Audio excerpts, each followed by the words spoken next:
Good morning बच्चों।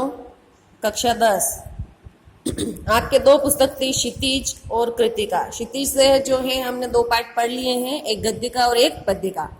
आज जो आपके दूसरी पुस्तक है कृतिका, उससे हम पहला पार्ट जो है उसके बारे में जानेंगे कि कौन सा है। तो पहला पार्ट है आपके माता का अंचल। माता के अंचल के जो लेखक हैं आपके वो हैं सी पूजन सहाय। आज जो पहले है हम इनका लेखक परिचय पढ़ेंगे। उस लेखक परिचय को आपको अपनी कॉपी में ऐसे ही उतारना है। मैंने आपको दो कॉपियां बनवाई थी, एक क्षितिज की और एक कृतिका की। क्षितिज में किसी भी बच्चे ने काम नहीं किया है तो वो काम कर ले, मैंने पीडीएफ भेजे हैं।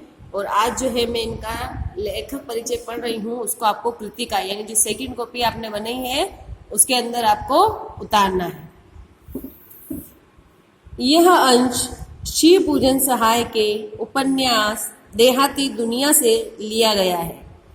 सन 1926 में प्रकाशित देहाती दुनिया हिंदी का पहला आंचलिक उपन्यास माना जाता है। आंचलिक यानी गांव के क्षेत्र का, अंचल जो नीचे के क्षेत्र में पहाड़ी इलाके हैं, गांव हैं, वहां का। इतना ही नहीं, यह स्मरण शिल्प में लिखा गया है, यानी याद, पुरानी याद। हिंदी का पहला उपन्यास भी माना जाता है, यानी स्मरण शिल्प में लिखे जाने वाला इसको पहला उपन्यास कहा गया है। इसमें ग्रामीण जीवन का चित्रण ग्रामीण जनता की भाषा में किया गया है। लेखक ने उपन्यास की भूमिका में यह संकेत दिया कि ठेठ से ठेठ देहाती या अपढ़, गंवार, निरक्षर, हलवाई और मजदूर भी बड़ी आसानी से इसे समझ सके। आत्मकथात्मक शैली में रचे गए इस उपन्यास का कथा शिल्प अत्यंत मौलिक और प्रयोगधर्मी है। शिशु चरित्र भोलानाथ, कथानक का दृष्टिबिंदु, इसमें जो कहानी बताई है आपको छोटे से, उसमें एक बच्चे के बारे में बताया गया है जिसका नाम है भोलानाथ, जो इनका ही बचपन का बताया गया है लेखक के। संकलित अंश में ग्रामीण अंचल और उसके चरित्रों का एक अनोखा चित्र है। बालकों के खेल, कौतूहल यानी उनकी जिज्ञासा, माँ की ममता, पिता का दुलार और लोकगीत आदि अनेक प्रसंग इसमें शामिल है। शहर की चकाचौंध से दूर गांव की सहजता को रचनाकार ने आत्मीयता से प्रस्तुत किया है। यहाँ बाल मनोभाव भी अभिव्यक्त करते करते लेखक ने तत्कालीन समाज के पारिवारिक परिवेश का चित्रण भी किया है। ये हो गया आपके पाठ परिचय कि माता के अंचल में किसके बारे में, भोलानाथ एक बच्चा है, उसका वर्णन किया गया है। और उस पाठ में ग्रामीण क्षेत्र की भाषा, बोलचाल, पहनावे, उनके बारे में बताया गया है।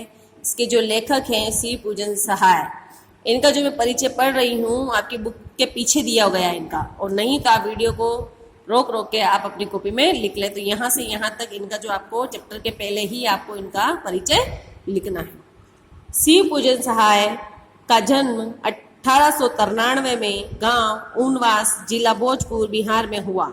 उनके बचपन का नाम भोलानाथ था। 10वीं की परीक्षा पास करने के बाद उन्होंने बनारस की अदालत में नकलवीस की नौकरी की। बाद में वे हिंदी के अध्यापक बन गए। असहयोग आंदोलन के प्रभाव से उन्होंने सरकारी नौकरी से त्याग पत्र दे दिया, यानी देश की आज़ादी में लड़ने के लिए के पास जो सरकारी नौकरी थी उसको भी इन्होंने छोड़ दी। शिव पूजन सहाय अपने समय के लेखकों में बहुत लोकप्रिय और सम्मानित व्यक्ति थे। उन्होंने जागरण, हिमालय, माधुरी, बालक आदि कई प्रतिष्ठित पत्रिकाओं का संपादन किया। इसके साथ ही वे हिंदी की प्रतिष्ठित पत्रिका मतवाला के संपादक मंडल में थे। सन 1963 में उनका देहांत हो गया। वे मुख्यतः गद्य के लेखक थे। देहाती दुनिया, ग्राम सुधार, वे दिन वे लोग, स्मृति शेष आदि उनकी दर्जन भर गद्य कृतियां प्रकाशित हुई। शिव पूजन रचनावली के 4 खंडों में उनकी संपूर्ण रचनाएं प्रकाशित है। उनकी रचनाओं में लोक जीवन और लोक संस्कृति के प्रसंग सहज ही मिल जाते हैं।